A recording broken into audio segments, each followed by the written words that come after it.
High, আজকে আমরা শিখব ট্রানজিস্টর চেক কিভাবে ট্রানজিস্টর পরিমাপ করে। এই যে দেখেন, এটা ভালো আছে 507, এই ট্রানজিস্টরটা ভালো আছে।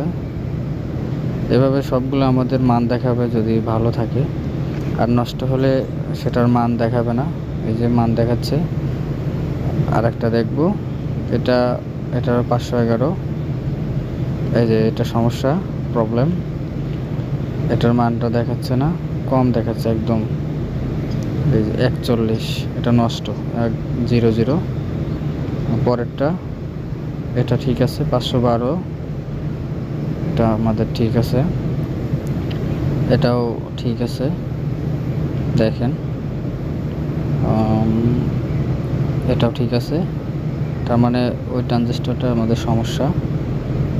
এই যে এটা একটা সার্কিট মোটরের।